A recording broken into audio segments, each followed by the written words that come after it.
Ok, shalom à tous. Apparemment, on n'arrive pas sur la voie de Cyril, mais nous allons continuer par la grâce de Dieu. Nous allons, en ce moment, s'il vous plaît, donnez-moi une minute. Je ne sais pas si quelqu'un peut lancer un sujet de louange, un cantique, une louange. J'aurais deux trucs là maintenant. Euh, une minute. Je bénirai l'Éternel pour tous ses faits. Ta louange sera toujours dans ma bouche. Je bénirai l'Éternel. J'exalterai l'Éternel pour tous ses faits. Sa louange sera toujours dans ma bouche, j'exalterai l'Éternel. Oh, mon âme, bénis l'Éternel, car il t'a fait du bien. Je bénirai l'Éternel pour tous ses faits. Sa louange sera toujours dans ma bouche, j'exalterai l'Éternel. Je bénirai l'Éternel pour tous ses faits. Sa louange sera toujours dans ma bouche, j'exalterai l'Éternel. Oh, mon âme, bénis l'Éternel, car il t'a fait du bien. Car il t'a fait du bien. Car il t'a fait du bien. Jesus, your name is amazing. You the great and mighty. Jesus, only. You the great and mighty. Jesus, your name is amazing. You are great and mighty. Jesus, only mighty. Jesus, your name is amazing. You're the great and mighty. Jesus, only. You're the great and mighty. Jesus, your name is amazing. You're the great and mighty. Jesus, only. You're the great and mighty. Hallelujah. Hallelujah. Merci, Seigneur Jésus. You are great and you are mighty. We worship you. We love you. We call upon you. Nous t'appelons ce soir. Lève-nous ce matin. Nous t'invoquons. Donnons la première place, Seigneur Jésus. Saint-Esprit, te donnons la première place. Merci de nous avoir conduits encore durant ce moment d'intercession pour notre nation. Merci encore de nous appeler à élever la voix, à élever les sujets de prière pour la nation.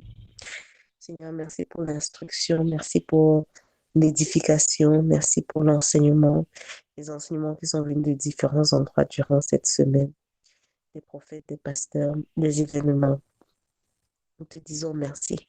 Seigneur, nous saurons comment te demander quoi que ce soit ou même intercéder sans véritablement adresser ces points que le prophète que tu as envoyé au Cameroun, le serviteur de l'Éternel, prophète Sadva, ce qui est venu déposer comme message et qui confirme et qui concorde avec les messages qui ont été relâchés avant par d'autres. Oui, papa, nous reconnaissons que tu es un Dieu bon. L'amour, c'est toi. Le Père d'amour, c'est toi. Tu dis également que tu es bon, tu es amour, 100% amour. Tu es également le juste juge. Tu es un Dieu qui juge. Tu peux pas aimer sans juger. Tu es également Dieu miséricordieux. Tu es riche en miséricorde. Tu es le Dieu plein de grâce. Tu es riche en grâce et riche en bonté. Tu es le Dieu de toute sagesse. Tu vois une chose avant qu'elle ne commence. Tu es vraiment le Dieu qui discipline. Comme tu le dis dans Hébreu 12. Comme un père qui discipline et qui corrige son enfant. La discipline et la correction n'est pas bonne pendant qu'on est en train de passer par cela. Mais ça apporte le fruit, la récolte de justice et de paix. Comme tu le dis dans Hébreu 12, verset 11. Seigneur, tu t'es révélé dans ta parole comme étant ce Dieu avec multiples facettes. Facette est entière. Un Dieu éternel, un Dieu infiniment grand, mais également infiniment petit. Infiniment grand, tu es au-delà, tu vas au-delà de l'univers. Mais infiniment petit, tu as créé nos corps pour que chacun de nos corps soit des univers, microcosmes de l'univers en soi-même. Des cellules qui marchent comme des industries. Des cellules qui fonctionnent avec une intelligence qui ne peut que venir de toi, Seigneur. Seigneur, nous voyons comment tu travailles dans les détails, dans les toutes petites choses, mais également dans les très grandes choses. Seigneur, nous venons dans ta présence parce que tu as envoyé un message également à l'Église, au corps de Christ, Cameroun. Nous ne voulons pas nous dissocier de cela. Nous ne voulons pas nous voir plus grands que nous le sommes, Seigneur. Nous voulons nous adresser ces sujets que tu as relâchés à travers le prophète pour, avant de te demander quoi que ce soit, avant de plaider quoi que ce soit, nous repentir en tant que collectivité, en tant que groupe, en tant qu'individu.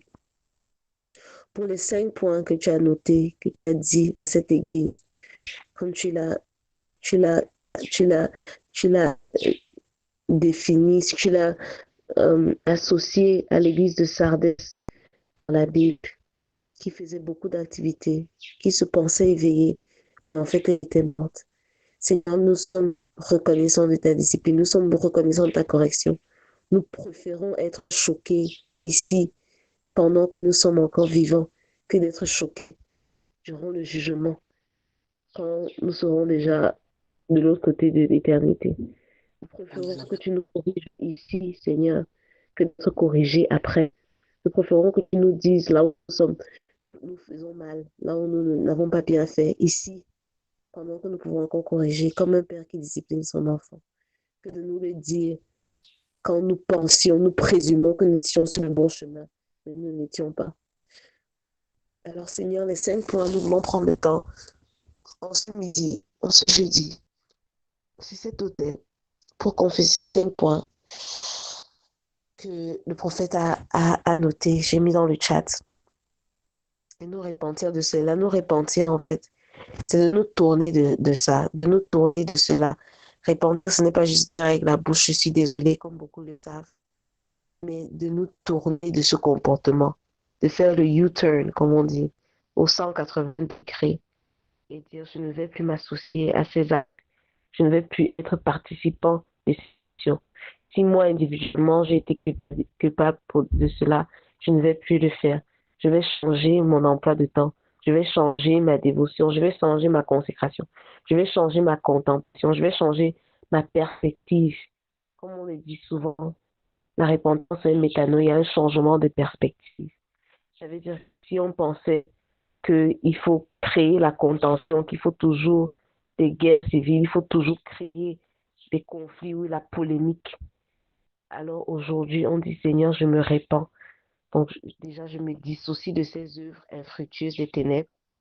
Mais secondement, non seulement je me dissocie de cela. Premièrement, j'admets que j'ai fait ces œuvres-là, que j'ai partagé les fruits des ténèbres avec les ténèbres. Deuxièmement, je me dissocie de ces œuvres-là.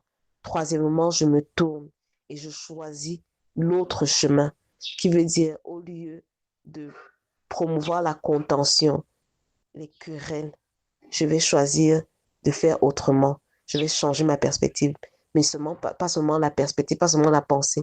Ça doit être un changement de pensée qui se reflète dans un changement d'action.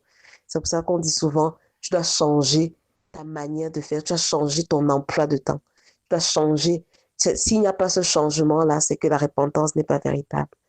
Donc, nous allons prier, nous allons utiliser les 5 points que le prophète a soulignés pour se repentir. Le premier point qu'il a dit, je vais citer d'abord les 5 points, puis on va aller point par point.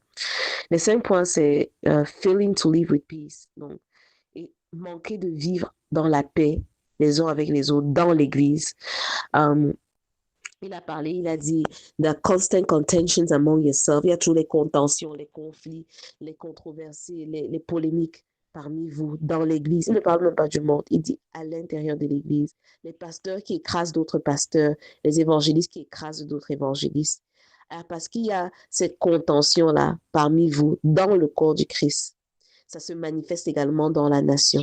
Et donc, il a dit, il y aura des guerres civiles et il y aura des guerres tribales si l'Église ne se répand pas. Si dans l'Église, on continue à avoir ces fracticides, ces guerres civiles et ces guerres tribales et ces guerres de doctrine ou ces guerres de positionnement, ça va continuer à se refléter dans la nation.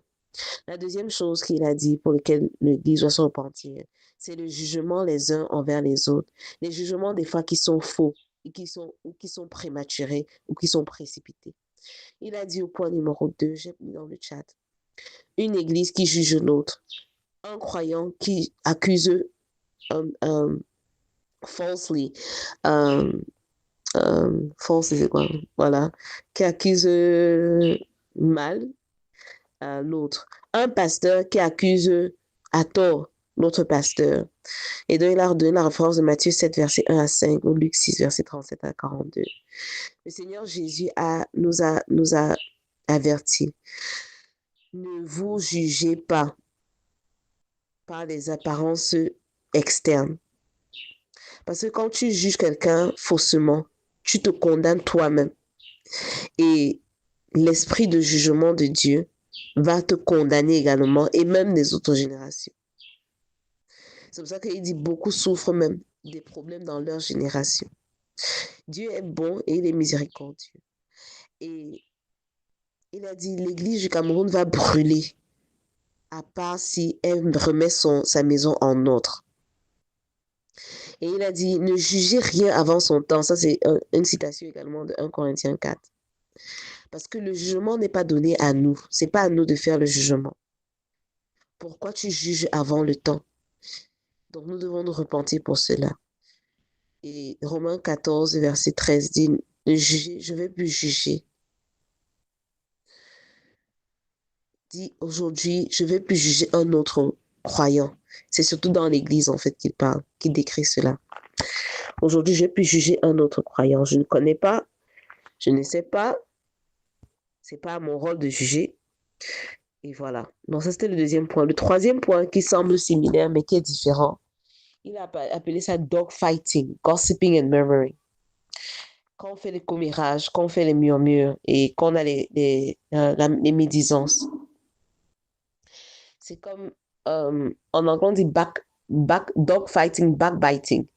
C'est comme si vous vous dévorez comme des animaux.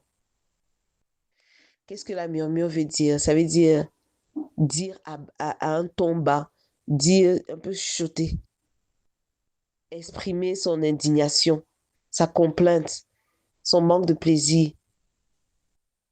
Mais il dit, si tu as quelque chose contre quelqu'un, va directement à cette personne et dis-le lui directement. Dis-le lui directement. C'est pas un problème d'avoir des conflits, mais dis à la personne directement. Ne va pas derrière. Tu parles ici un peu. Tel pasteur fait ceci. Tu vas ici, tel évangéliste, tu as vu ce qu'elle a fait. Tu viens ici. Ah, moi, l'église, si ça m'embête, vraiment, la manière dont ils font, c'est pas correct. Et non, ne mal parlez pas les uns envers les autres. N'insultez pas les autres. Don't defame. Ne faites pas de diffamation contre l'autre, contre ton frère ou ta sœur. Et ne spread pas les mensonges ou quelque chose qui va endommager la réputation d'une autre personne, surtout si tu n'es pas au courant. Donc, il a dit, aujourd'hui, nous devons nous repentir pour les murmures, pour la jalousie, pour les murmures, pour la médisance et pour la, euh, le commérage, le congossa. Il a dit, le Somme 15 peut nous donner c'est un avertissement de Dieu et ça peut nous donner une bonne idée de ce que le Seigneur veut. Qui ascendra, qui montera au ciel. Ça explique tout. Il dit, c'est peu importe si tu gagnes 1000 âmes, 10 000 âmes. Si tu as un ministère à succès, à grand succès. Si tu parles en langue et si tu prophétises comme le plus grand prophète. Mais si tes lèvres, si tes paroles sont sales, si de ton cœur ressortent des pics, des couteaux envers les autres, si tu parles mal des autres, le Seigneur, tu ne seras pas agréable aux yeux du Seigneur en fait. Tu ne seras pas agréable aux yeux du Seigneur. Et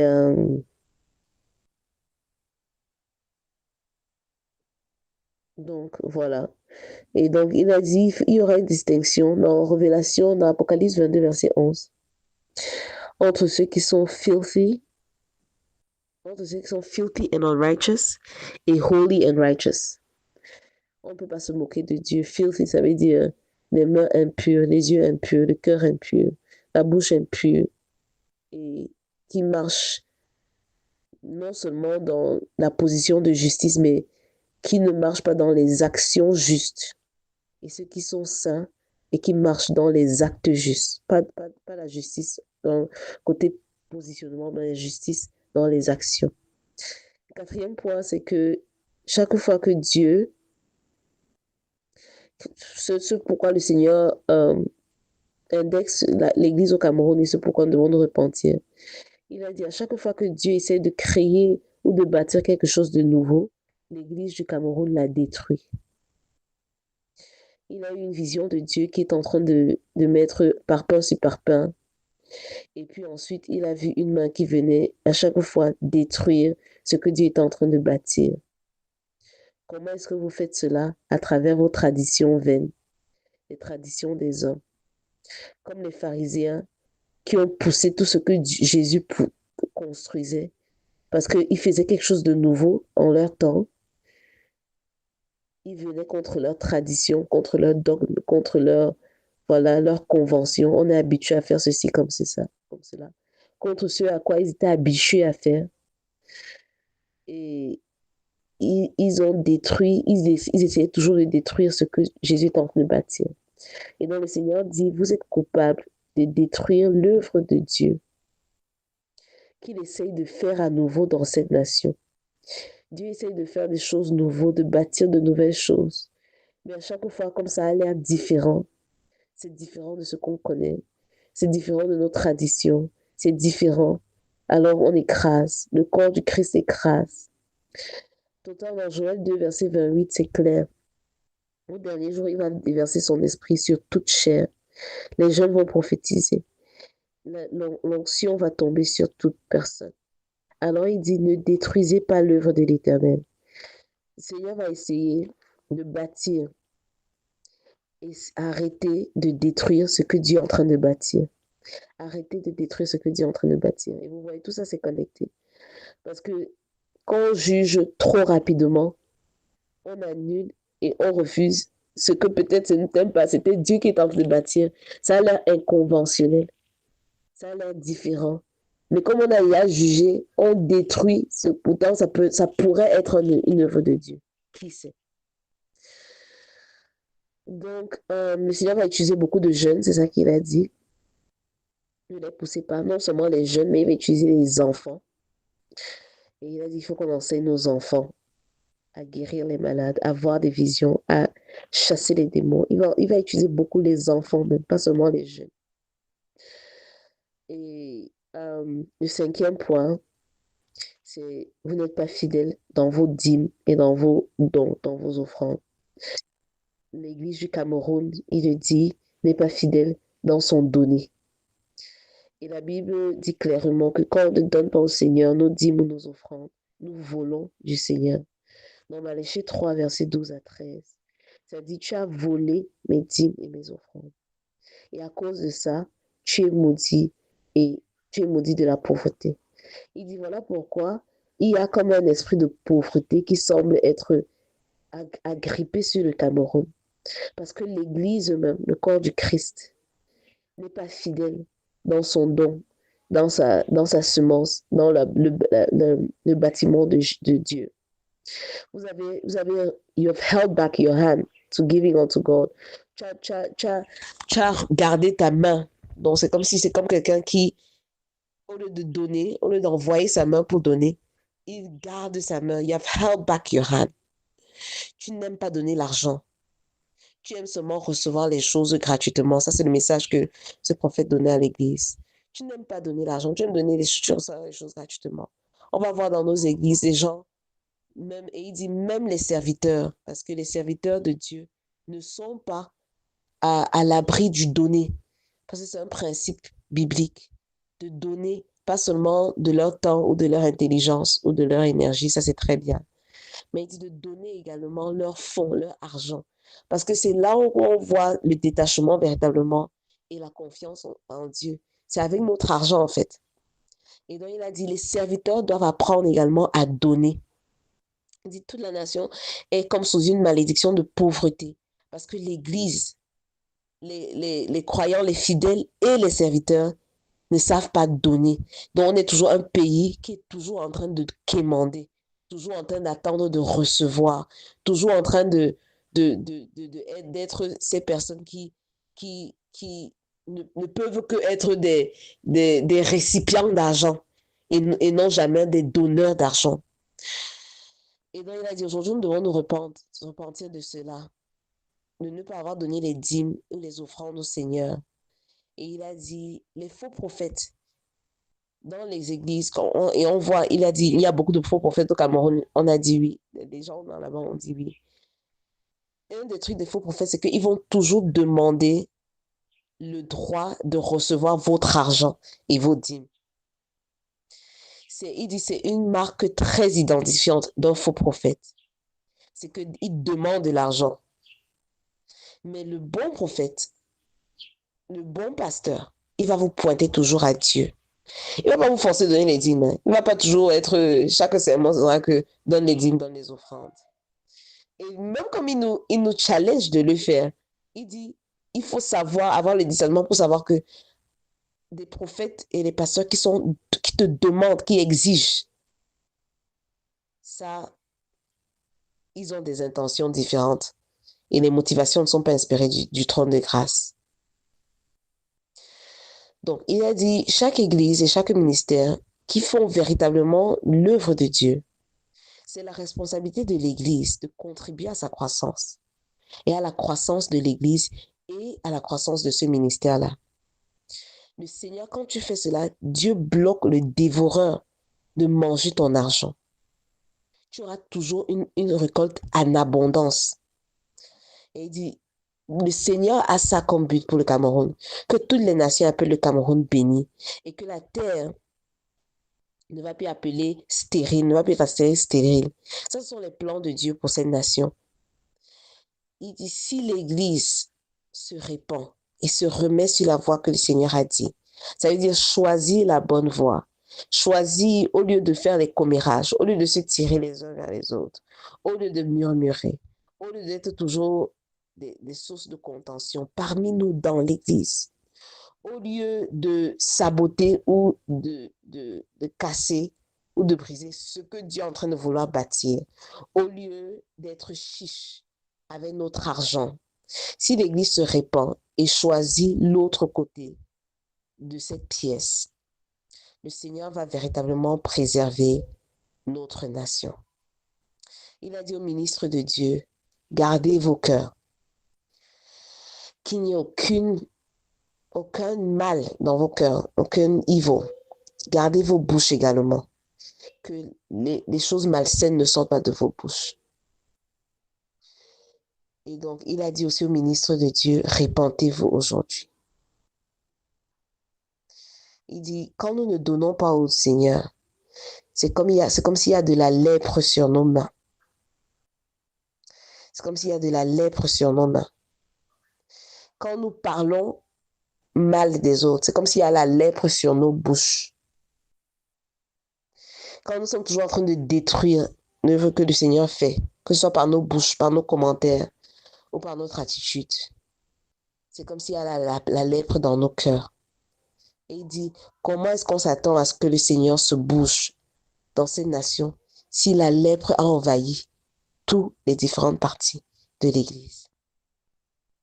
Et donc il dit, il a fini par se dire, le Seigneur Jésus dit, je viens comme un juge et je vais les juger. Le jugement commence par la maison de Dieu. Et avant d'écouter ce prophète, je ne sais pas si vous vous rappelez, en janvier, avant la conférence Unie à Babylone, on avait beaucoup de pasteurs et de prophètes qui disaient 2022, ce sera une année de jugement. Et même l'année passée, en priant, nous avions eu ça comme une révélation, une vision, où le frère Esaïe avait vu le jugement qui venait sur le territoire.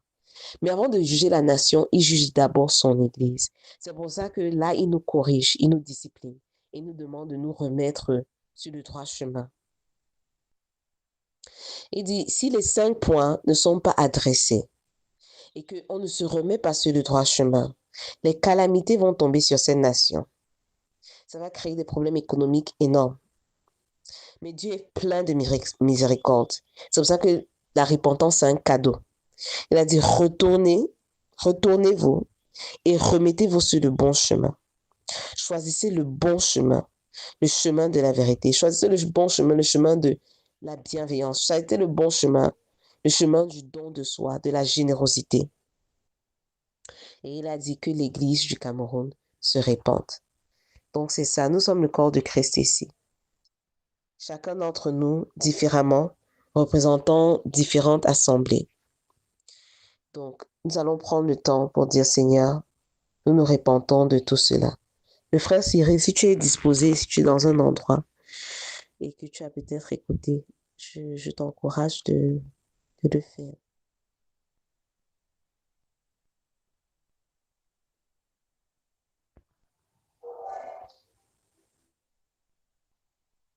Ok, merci beaucoup ma soeur pour la synthèse. J'espère que vous m'écoutez, pardon, signaler parce que je suis à bien.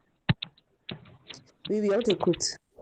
Ok, gloire à Dieu. Merci beaucoup pour la synthèse, ma soeur. Je suis en train de comprendre mieux certaines choses que j'ai reçues aussi dernièrement. Il y a une phrase là ce matin, ça me revenait. Je suis en train de mieux comprendre ça. Où Dieu me disait qu'après chaque véritable repentance suit la miséricorde et la grâce de la restauration.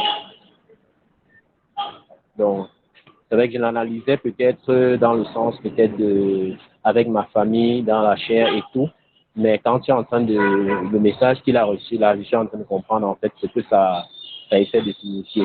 Et je peux voir le rapprochement avec le crash d'avion qu'il y a eu dernièrement, qui est en même temps aussi un message prophétique, où le corps de Christ était interpellé, quoi, à ne pas se mettre en retrait et se dire je ne suis pas concerné, quoi.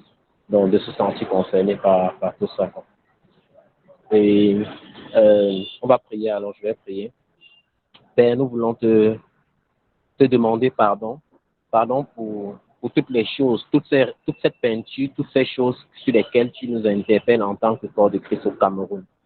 Nous te demandons pardon pour chaque chose que nous avons faite, Seigneur, que ce soit de manière directe, que ce soit de manière indirecte. Père, nous prions même que ce soit qu'une grâce de repentance profonde. Père, une repentance qui est une métanoïa, qui est un change, qui va avec le changement. Père, dans la façon de faire, pas seulement des bouches qui parlent. Seigneur, touche profondément le cœur de l'Église tout entière au Cameroun. Père, tout ce qui est dit là, nous reconnaissons dans beaucoup de ces choses, Père. Nous reconnaissons que si tu as envoyé ton serviteur parler, c'est venu trouver même des choses que tu avais déjà commencé à nous dire. Parce que tu nous as parlé du besoin d'un jugement qui venait dans la nation. Tu nous as parlé de l'Église qui doit jouer son rôle prophétique. Et tu nous as donné de comprendre que c'est l'Église qui est la lumière de la nation. Père, si la nation n'est pas droite, c'est parce que l'Église elle-même n'est pas droite. Père, tous les événements, même d'organisation de concerts dans notre pays qui foirent, tous les commentaires qui se passent sur Facebook. Seigneur, il y a un jour, tu me faisais lire Galates 5 et tu me faisais voir dans Galates 5 les causeries, tout ce qui se fait autour dans le corps de Christ aujourd'hui, et tu m'interpellais sur la liberté et le libertinage. Père, je prie que nous ne serons pas des personnes qui sont rendues libres en Christ, mais qui vivent dans le libertinage, qui se croient permis de faire n'importe quoi, de dire n'importe quoi, d'aller n'importe où, n'importe comment. Père, je prie que tu nous donnes la grâce de revenir à notre premier amour, d'être éveillé, de revenir sur ces choses, Père, individuellement même et collectivement, Père. Aucune grâce de pouvoir méditer sur cela, de pouvoir examiner chacun pour sa part et s'ajuster soit le partage de tous les saints dans cette nation et même dans la diaspora au nom de Jésus. Père, je suis heureux parce que je sais, Seigneur, que lorsque tu nous parles, Seigneur, tu m'as dit l'autre jour, je ne comprenais pas totalement, que à chaque véritable repentance suit la miséricorde et la grâce de la restauration. Père, je comprends donc maintenant que tu étais en train de me parler même par rapport à ce que nous allons prier aujourd'hui. Et tu étais en train de parler de ce qui doit se passer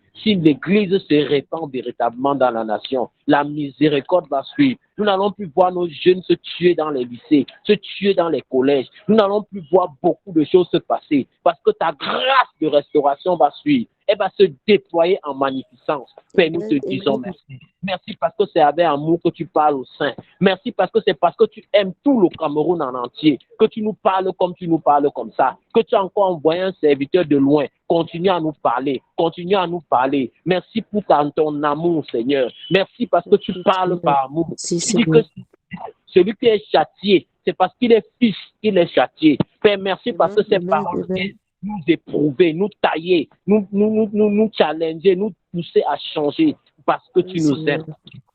Seigneur, nous te disons merci. Seigneur, nous recevons ces réprimandes avec amour, cette correction avec amour. Père, nous la recevons au nom de tout le corps de Christ, Père, parce que tu nous as établis comme sentinelles sur cette nation. Père, tu nous as établis comme des gardes, comme étant de ton peuple. Et nous prions pour tout le corps de Christ, Père. Oh Seigneur, que le corps ne soit pas indifférent à ces interpellations. Au nom puissant de Jésus. Au nom puissant de Jésus. Père, je prie particulièrement pour les hommes de Dieu.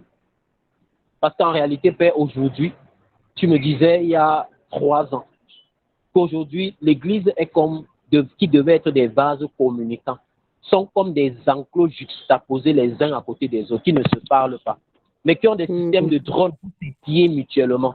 Personne ne reçoit la grâce de l'autre, mais chacun veut copier ce que l'autre fait. Père, je prie au nom de Jésus, parce que tu es en train de souffler un vent de réforme même dans la nation. Tout ça, Seigneur, c'est pour nous appeler à la réforme, à la restructuration de plusieurs choses. C'est pourquoi nous prions et nous déclarons, Père, que le vent là que tu as commencé, qui va transformer, Père, qui va amener, oh Seigneur, ce genre de réveil, comme disait ton serviteur, Dr. Denis, où les uns les autres vont s'adresser et se rendre compte que ici je fais mal, je dois changer. Que ce vent souffle sur la nation et en particulier dans le corps de Christ. Au nom de Jésus, j'ai prié. Amen. Amen. Amen. Amen. Gloire à Jésus. Gloire à Jésus. Ok, nous allons prier. Est-ce que quelqu'un a d'autres sujets de prière qu'ils aimeraient élever avant qu'on ne clôture? Aujourd'hui, c'était principalement cela. Anne-Marie, Pasteur Aristide, Daryl. Est-ce qu'il y a un sujet qui monte à cœur qu'il faudrait qu'on prie avant de clôturer pour cette semaine? Disons que nous prions pour lumière dans l'art et la culture, parce que c'est aussi notre travail. Hier, j'ai découvert, je ne sais pas, il y a une jeune fille là que j'ai découvert hier sur Facebook, Ernamba. Elle s'appelle Ernamba. Elle semble être chante et j'ai un peu regardé les posts qu'elle fait généralement sur sa page, quoi. Donc, bon, je sais pas, mon esprit un peu, je crois que peut-être il faut qu'on étudie cette piste-là, peut-être la rencontre. Elle est jeune, mais ce qu'elle écrit sur ses pages et ce qu'elle dit sont très profonds. Même ses petites Moi, c'est bon, hein.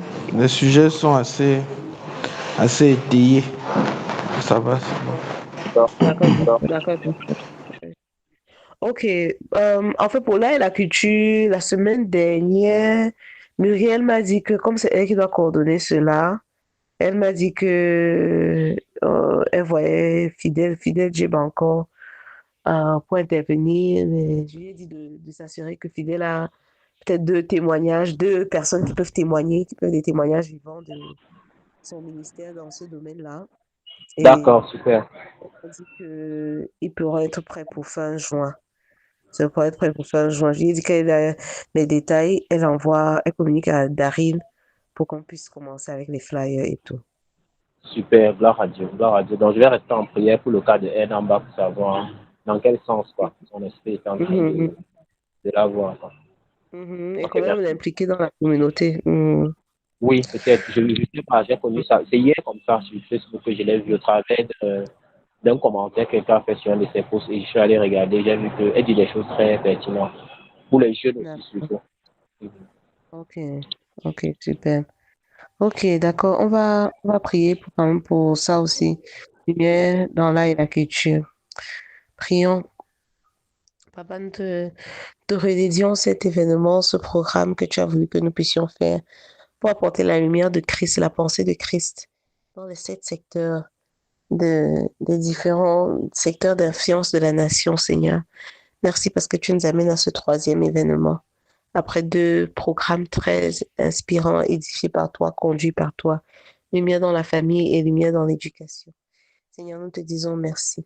Merci Seigneur parce que tu es en train de travailler sur les guests, la modératrice, le speaker, les témoignages même, et également les invités pour ce jour-là, Seigneur.